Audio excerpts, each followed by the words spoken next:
Is this not redundant? I mean, what else would be wide besides the width? Ladies and gentlemen, it is Thursday, which means it's the end of the week. What? I thought Saturday was the end of the week. Not in the feckless verse, it ain't. People, let me tell you, today is a most exciting day. Today I get to talk about my favorite English myth. Never end a sentence with a preposition. Ready for it? Here we go.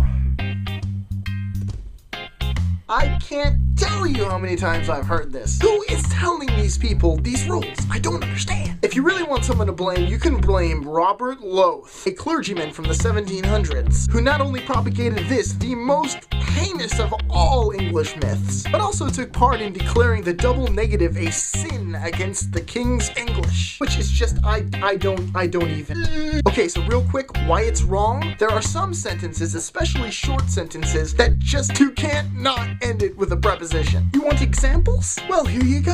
What is this for? Yeah.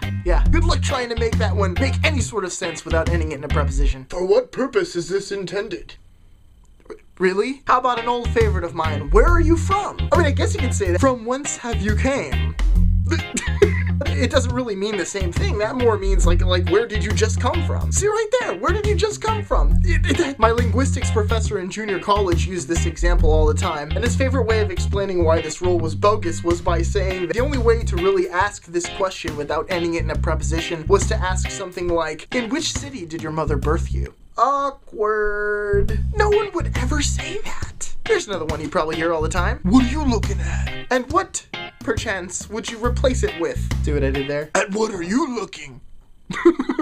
Who in the world talks like that? And if you say British people, I'ma smack you. Because a very common British phrase, what are you playing at, ends with a preposition and makes no sense if you say it at what were you playing? The biggest problem with this rule is that if you follow it and you change the sentence and you move the preposition to where it should be, bunny quotes, it's just more awkward than a Hope on a 10-speed video. I don't need to tell you not to do this because you're not gonna follow this rule. Nobody follows this rule. Even the people who say to follow this rule don't follow their rules. If you pick up any book that's been written in the last since English was created, you are bound to find at least one instance, and almost always multiple instances, of someone ending a sentence with a preposition. That said, it is helpful here to point out that there is sort of a rule with prepositions. In writing, if you can omit a preposition, if you can leave it out, and it doesn't change the meaning of the sentence at all, do it. And like I always say with semicolons or commas, when in doubt, leave it out. No, see, as a matter of fact, the number one problem with prepositions is redundancy. Huh? Bringing it back?